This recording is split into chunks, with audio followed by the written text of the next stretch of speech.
Hey guys, Dave from Nerdarchy, for nerds, by nerds, hanging out with these nerds. I'm Ted. Ryan. And today we have another Hooked on D&D adventures with What Happened to the Water.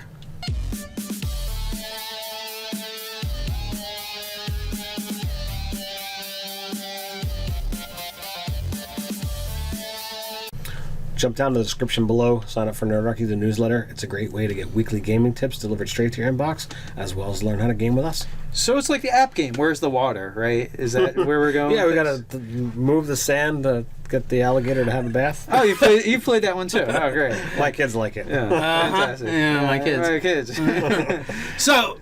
So you know, this series is about giving you guys the hook and letting you run with it.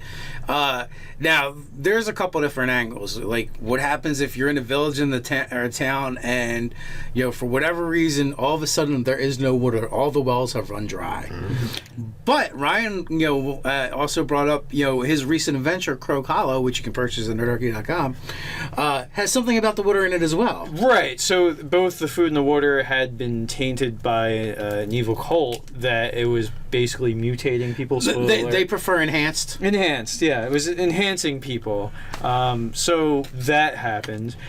You could also have the water is now water elementals. That's where I was going to go. I was going to say that, you know, if somebody actually, you know, be an evil druid or some kind of elementalist, or just a leak into the plane of water, you know. I was saying, you know, he could, you know, be casting his summon rituals and taking the well water and turning them into elementals and taking them off somewhere else. Hydronecrolysis. I hate when that happens. It's the worst.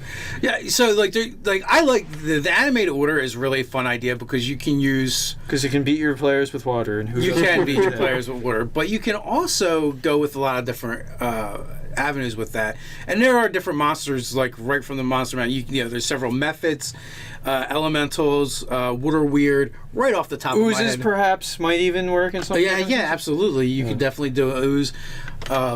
Delicious oozes that come to my mind. It might be another use for the boozers coming soon, July. For you know, for adventure ideas. So you know, people are being attacked by water, so they have to, you know, your players have to investigate and find out, why is the water attacking? How is the water attacking? This makes no sense.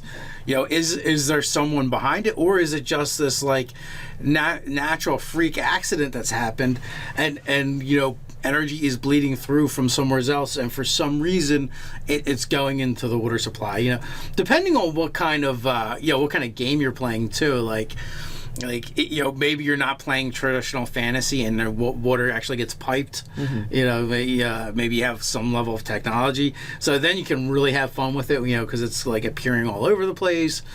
Or if lots of investigation there. Or if it's more traditional, you know, you could still have like bathhouses. You could still have wells, just your standard well. Yeah, standard wells that are throughout the town where people are drawing their water from. You know, maybe some of the wealthier residents have private wells. Maybe, you know, a new residence has been recently built, and they recently have dug a fresh well, and that is where everything started. Like, they unearthed something, some fell creature from beyond the pale. You know, and this would probably be a good adventure where you're not near a large body of water. Yeah, yes. You want to avoid rivers and oceans because that's gonna muck things up. Yeah. Well, yeah, I would definitely do that. Like, I like the idea of going with, all right, so these attacks start happening, and the players trying to piece together, and then they find out. There's a couple ways. One is the new residents dug a new well.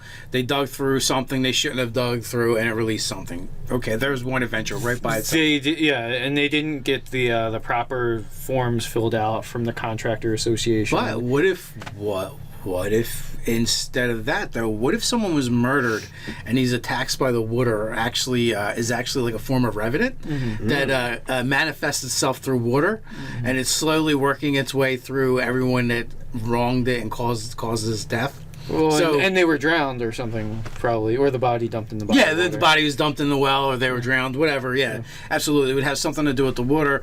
So really what happens is, Where's the Water just took a really dark twist, man. Could be that too. Yeah. So their players start investigating these murderers. And then they, eventually they find the connection, and they realize that the reason why they're being murdered is because these people committed a crime or they're. And then the party can just well, they're all bad people and they're getting exactly what they deserve. So it does. The party has to make that moral decision of, okay, Do I let more people die? Do I let more people die and hope that it stops with the cadre of people involved, or will it go beyond that if it's got a taste for the killing? This is something that it's got a thirst to quench for the killing. Or what if there was bystanders or people that knew about it that didn't actually partake in it, but they're afraid, so they didn't do anything either. So they're viewed as guilty by association.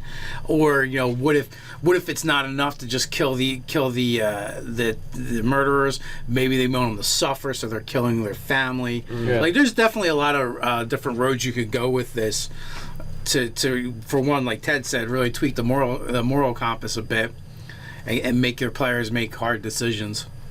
So it's always good to see and test how they're going to handle those types of situations, because so many players are used to it's an adversary, I just kill it, or it's got something, so I'm going to kill it and take their stuff. If you really want to test them and see, okay, well, you have this option to let it go about its business, and hopefully it'll be resolved.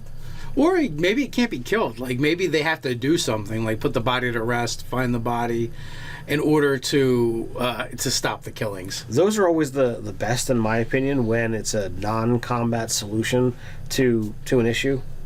Someone has to dive into the well to get the body, or bloated, gross, or depending on how long it's been in the water. That's just or in this case, if there is a nearby river, maybe they put them in a sack and put some bricks or some rocks in it and throw it in, and it's at the bottom somewhere. You have to get it and find it. So I'm guessing that the accomplices that did this might be of Italian descent, perhaps. They're like, he's sleeping with the fishes, say concrete shoes. Yeah. Perhaps. So what do you guys think? Would you use this adventure hook in your D&D game? Let us know in the comments below. Why not like, share, and subscribe. You can head over to nerdhockey.com and get some sweet swag. You can also read those articles while you're there. So until next time, stay nerdy.